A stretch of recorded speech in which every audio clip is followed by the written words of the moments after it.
Good morning class.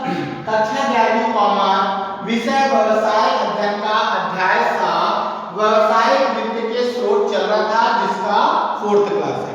ठीक है, 3rd class में मैंने समता अंश के बारे में बताया था कि समता अंश क्या होता है, समता अंश की क्या विशेषता होती है, समता अंश के क्या लाभ होते हैं, अगर कंपनी समता अंश का निर्गमन करती है तो क्या लाभ होते हैं और समता अंश के दोष क्या होते हैं।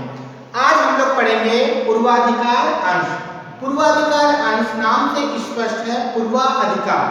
पूर्वाधिकार अंशों का अर्थ ऐसे अंश से है जिसका नियत दर पर लाभांश भुगतान, पूंजी वापसी, सामान्य अधिकार प्राप्त होता है।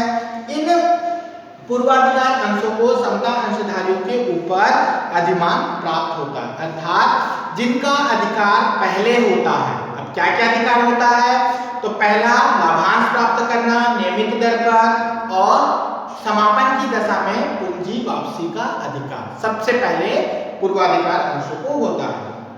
वे समता अंशों में लाभांश की घोषणा के पूर्व कंपनी के शुद्ध लाभों में से नियत दर पर लाभांश प्राप्त करने का अधिकार होता है। मैंने बताया ना, समता अंशों से पहले किनको प्राप्त होता है अधिकार, पूर्वाधिकार अंशों को लाभांश प्राप्त होता है।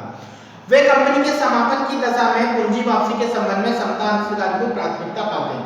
अगर कंपनी का समापन हो रहा हो तो पहला पूंजी किसको मिलेगा, पूर्वाधिकार अंशों को। अधिनियम की धारा 85(1) के अनुसार जब कंपनी का पुनर्गठन व समापन होता है तब बाह्य लेनदार को भुगतान करने के बाद शेष परिसंपत्ति व पूंजी के में से भुगतान पाने का अधिकार पूर्वाधिकार अंशधारियों को होता है। अब आता है अंशधारी पूर्वाधिकार अंशों के प्रकार बताया है, इसको आप लोग पढ़ लेंगे। ठीक है, उसके बाद आता है पूर्वाधिकार अंशों की विशेषता। पूर्वाधिकार अंशों की क्या विशेषता है उसके बारे में बताया है। पूर्वाधिकार अंशों की विशेषता, पहला परिपक्वता। समता अंशों के समान ही पूर्वाधिकार अंशों को प्राप्त पूंजी वापस लौटाने की कोई अवधि नहीं होती। इसे लौटाने के लिए कंपनी बाध्य नहीं होता, परंतु अनेक बार पूर्वाधिकार अंशों के निर्गमन के समय ही यह शोधन का प्रावधान रख दिया जाता है कि ऐसे अंशों को परिवर्तनशील पूर्वाधिकार कहा जाता है। मतलब क्या होता है कि जैसे समता अंशों को पैसा वापस नहीं करते, उसी तरीके से पूर्वाधिकार अंशों को भी पैसा वापस नहीं किया जाता जब तक कंपनी समाप्त ना हो, बंद ना हो। लेकिन जब पूर्वाधिकार अंशों का निर्गमन किया जाता है तब निर्गमन के समय बता देते हैं कि आपका पैसा, पूर्वाधिकार अंशों का पैसा कितने समय के बाद वापस किया जाएगा, मतलब शोधन किया जाएगा, ये प्रतिवेदन में दे देते हैं। दूसरा पॉइंट होता है आय का पूर्वाधिकार। आय का पूर्वाधिकार मतलब कंपनी के समस्त व्ययों का भुगतान करने के पश्चात आय बचती है, उस पर पूर्वाधिकार अंशधारियों का पूर्वाधिकार होता है, अर्थात लाभांश। ठीक, उसके बाद परिसंपत्तियों पर पूर्वाधिकार। कंपनी के समापन की दशा में संपत्तियों पर भी अधिकार होता है, प्रबंध व नियंत्रण पर अधिकार नहीं। ठीक, समता अंशधारी कंपनी के संचालक होते हैं, वे वास्तविक स्वामी होते हैं, तो उनको कंपनी के संचालन में भाग लेना, कंपनी के नियंत्रण में भाग लेने का अधिकार होता है। किंतु पूर्वाधिकार अंशधारी को ना तो कंपनी के नियंत्रण करने का अधिकार होता है और ना ही कंपनी के संचालन में। ठीक, अगला पॉइंट बोलता है, अगला इसी में और बता देता हूं, मताधिकार। समता अंशधारी को मत देने का अधिकार होता है, किंतु पूर्वाधिकार अंशधारी को सभा में मत देने का अधिकार नहीं होता। हाँ, लेकिन उन लोग ये जरूर करते हैं कि अपने हित के लिए वो मत दे सकते हैं, अपने हित के लिए, किंतु कंपनी की सभा में मत देने का अधिकार नहीं होता। तो ये तो था पूर्वाधिकार अंशधारियों की विशेषता। उसके बाद नेक्स्ट पॉइंट आता है पूर्वाधिकार अंशों के निर्गमन पर लाभ। पूर्वाधिकार निर्गमन पर लाभ क्या होता है, तो परिसंपत्ति गिरवी रखे बिना पूंजी प्राप्त करना, ये आप लोग को पता है। पूंजी का भुगतान संभव नहीं, इसमें भी पूंजी का भुगतान नहीं किया जाता। निश्चित आय, इस पर निश्चित आय दी जाती है।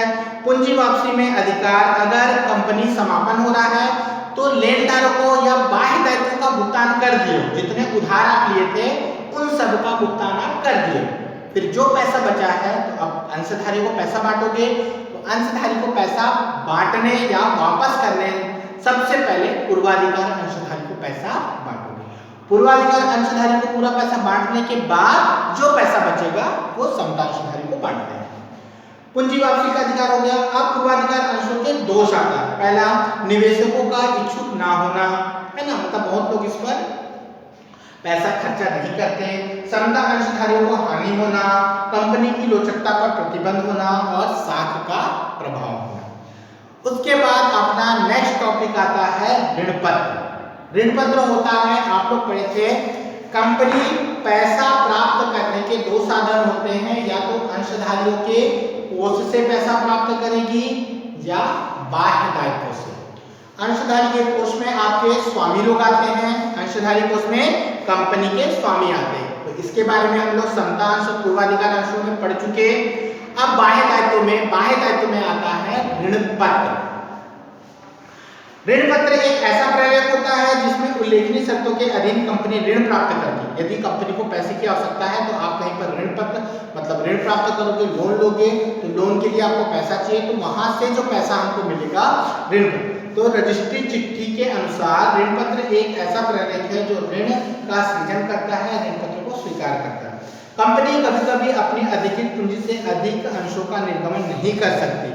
ऐसी परिस्थिति में दीर्घ अवधि पूंजी प्राप्त करने के लिए ऋण का एकमात्र साधन है उसे ऋण पत्र का निर्गमन करना होगा। अब कंपनी अंशों का पूरा निर्गमन कर दी, अब कंपनी को और पैसे की आवश्यकता है, तब कंपनी क्या करती है, अपने ऋणों का निर्गमन करती है। तो जनता से ऋण के रूप में उधार मांगती है जनता से, तो उस उधार के बदले कंपनी एक प्रलेख तैयार करके देती है। उसी प्रलेख को यहाँ पर क्या बोला जाता है, ऋण पत्र। विशेषता बताया ऋण पत्रों की विशेषता। ऋण पत्र की निम्न विशेषता है। पहला, ऋण पत्रों का निश्चित दर से ब्याज अदा किया जाना। दूसरा, ये निश्चित समय अवधि में जारी किए जाते हैं। अगला, इसकी अवधि में अधिकतम 25 से 30 वर्ष की वृद्धि की जा सकती है, मतलब ये लंबे समय के लिए होते हैं। क्यों? क्योंकि जो लंबे समय के लिए पैसा ऋण के रूप में देता है तो उधार पर उसको क्या मिलते रहता है, ब्याज मिलते रहता है। अगला पॉइंट होता है निश्चित अवधि व्यतीत होने पर कंपनी इसका भुगतान करना आवश्यक हो जाता है। उसके बाद आता है ऋण पत्रों के प्रकार, इसको आप लोग पढ़ लेंगे, 7-8 प्रकार दिया हुआ है, इसको आप लोग पढ़ लेंगे। उसके बाद आता है ऋण पत्रों के लाभ। ऋण पत्रों के लाभ, अगर कंपनी ऋण पत्रों को निर्गमन करती है तो कंपनी को क्या क्या लाभ होता है।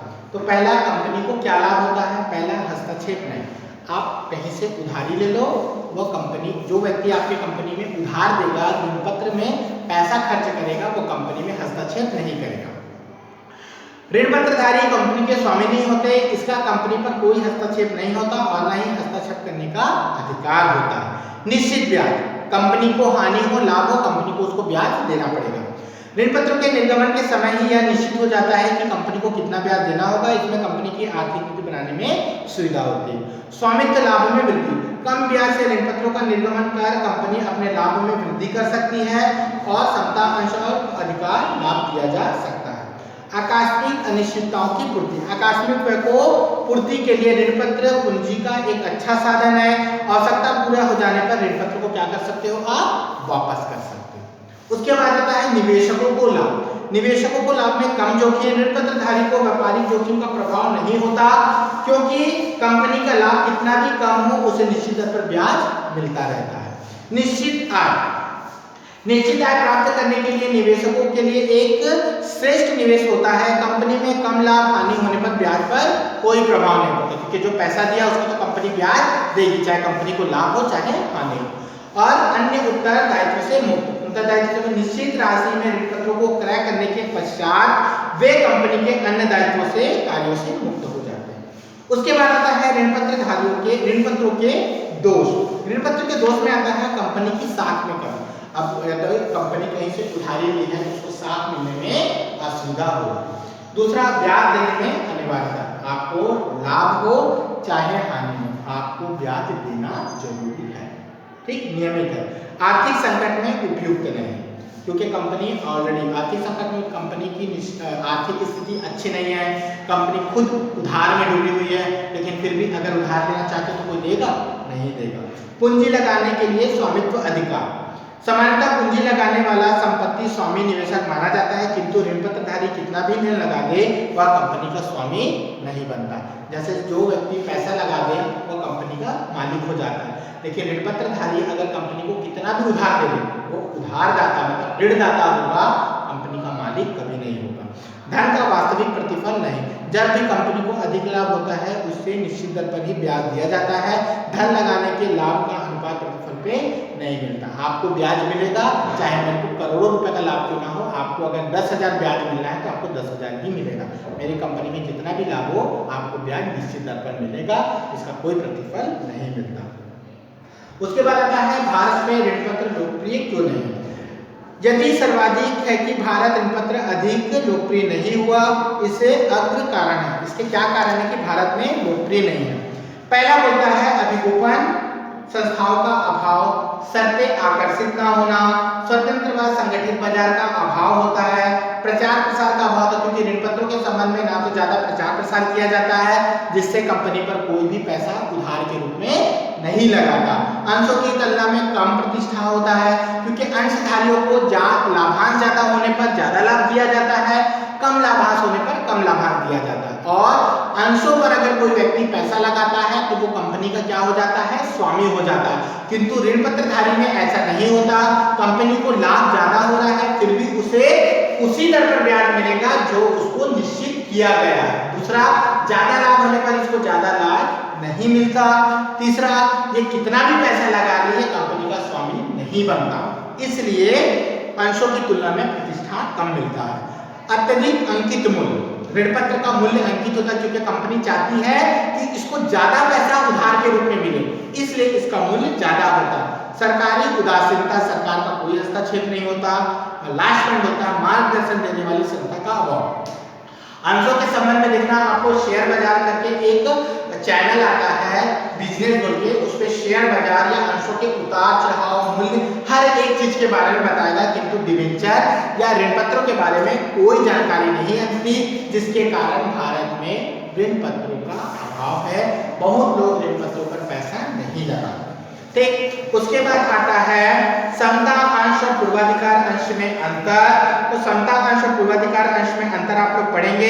जैसे बोलता है समता अंश कम मूल्य के होते हैं, पूर्वाधिकार अधिक मूल्य का होता है ना। समता अंशधारियों को मत देने का अधिकार होता है और पूर्वाधिकार अंश को मत देने का अधिकार नहीं होता है ना। या कंपनी के स्वामी होते हैं या कंपनी के स्वामी नहीं होते, लाभ हानि अधिक होता है ना। ये सब आप लोग पढ़ेंगे, समता अंश और पूर्वाधिकार अंश में अंतर। उसके बाद आता है ऋण पत्रधारी और अंशधारी में अंतर। तो ऋण पत्रधारी कंपनी के ऋणदाता होते हैं, अंशधारी कंपनी के स्वामी होते हैं। ऋण पत्रधारी को ब्याज मिलता है, अंशधारी को लाभांश मिलता है, ऐसा करके इसको भी याद करेंगे। उसके बाद आता है अंश और ऋण पत्र में अंतर। अंश क्या होता है और ऋण पत्र क्या होता है, इसमें अंतर पढ़ेंगे। उसके बाद आता है समता अंश, पूर्वाधिकार अंश और ऋण पत्र में क्या तुलना है कि सबसे अच्छा कौन सा ऋण पत्र होता है, किसको खरीदने से व्यक्ति को लाभ होता है, किसको खरीदने से कंपनी को हानि होता है, किसको खरीदने से अंशधारी ऋण पत्रधारी या पूर्वाधिकार समतांशधारी को लाभ या हानि होती है। इन सब की तुलना हम लोग नेक्स्ट क्लास में पढ़ेंगे। क्लास 4 में मैंने पूर्वाधिकार अंश और उसकी विशेषताओं के बारे में बताया और ऋण पत्र क्या होता है, ऋण पत्र क्यों लोकप्रिय है, ऋण पत्र क्यों लोकप्रिय नहीं है, ऋण पत्र से किन किन को लाभ होता है, कंपनी को क्या लाभ होता है, जो पैसा लगाते हैं उनको क्या लाभ होता है और ऋण पत्र के निर्गमन से हानि क्या होती है, इसके बारे में हम लोगों ने पढ़ा। इसके बाद नेक्स्ट क्लास 5वां क्लास में हम लोग इस चैप्टर में और आगे रिवीजन पढ़ेंगे। क्लियर है?